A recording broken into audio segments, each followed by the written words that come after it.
Кар-кар-кар-кар! Здравствуйте, ребята! Наконец-то настала моя очередь с вами встретиться. Но это просто безобразие меня. Самую красивую из всех кукол заставили ждать какой-то там своей очереди. Безобразие. Такую красоту, как у меня, нужно показывать в первую очередь. Смотрю на себя в зеркало, не налюбуюсь.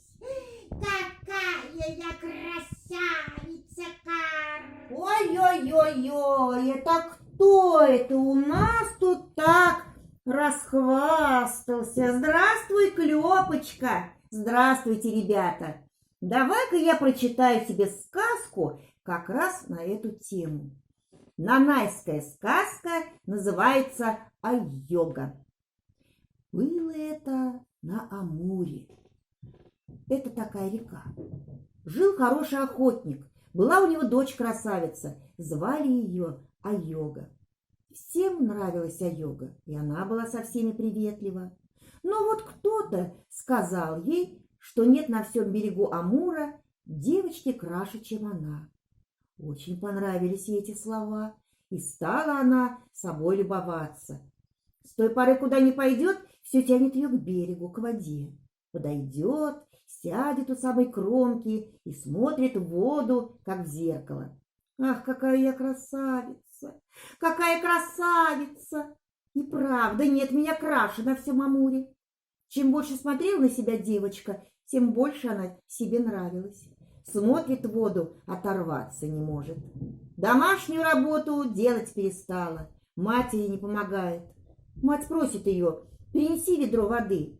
А Айога смотрится в начищенный медный таз, любуется своей красотой и говорит: боюсь, с тяжелым ведром я в воду упаду. А ты левой рукой за куст крепко держись. Боюсь, куст оборвется, говорит Айога. Ты держись за крепкий куст. Руку поцарапаю, говорит Айога. Ты кожаные рукавицы надень. Рукавицы изорвутся, говорит Айога. А сама все в медный таз смотрится и думает: ах, какая я красавица! Нет никого на всем белом свете краше меня. Рукавицы ты зашьешь иголкой с ниткой, говорит мать. Иголка сломается, говорит Айога. Возьмешь иголку толстую, говорит отец-охотник. Боюсь, палец уколю, говорит Айога. Надень наперсток из крепкой кожи, говорит отец. Наперсток порвется, говорит Айога. И стоит на месте, шагу сделать не хочет. Соседская девочка все это слышит и говорит: давайте я схожу за водой. Взяла она ведро, сходила к реке, принесла воды. Мать Айоги приготовила тесто из черемуховой румки, сделала из него лепешки. Лепешки испекла. Хорошо они пахнут, вкусные, наверное. Айога смотрит на них, руку протягивает. Дай, мам, лепешку. Очень они горячие, руки обожжешь, отвечает мать. Я надену рукавицы. Рукавицы мокрые. А я их высушу на солнышке. Они покоробятся. А я их кожемялкой замну. У тебя руки заболят, покраснеют, говорит мать. Зачем тебе красоту терять? Я лепешку дам той девочке, которая работает, рук не жалеет. И дала лепешку соседской девочке. Айога рассердилась на мать. Побежала к реке, села, смотрит в воду, смотрит на свое красивое лицо. А та девочка сидит невдалеке, лепешку жует. Айога на ту девочку оглянулась, еще оглянулась, еще. И вот шея у нее вытянулась, стала длинной. Та девочка протянула свои лепешки Айоге и говорит ей: на, возьми, ешь, вкусные. Рассердилась Айога. Как это будет она, такая красавица, есть обкусанную лепешку? Остатки.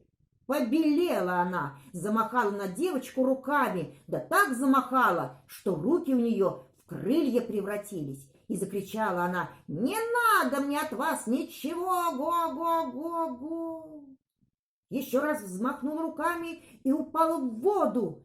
И вдруг стала гусыней. Плавает в воде и кричит: я такая красивая, ого-го-го-го-го! Я красивая, ого-го! Так она плавала и кричала, и человеческий язык забыла. Все человеческие слова забыла. только имя свое помнит. И всем людям хочет его напомнить. Вот я, Айога, самая красивая. Как завидит издали человека, так кричит: «Айога-га-га-га-га-га-га! Айога-га-га-га-га-га-га!» Вот такая поучительная сказка у нас, ребята, на сегодня. Ну что, Каркуша, понравилась тебе сказка? Кар-кар-кар-кар-кар. Нет уж, я не хочу превращаться в гусыню. Я больше не буду хвастаться. Спокойной ночи, девочки и мальчики. Мы желаем вам приятных снов.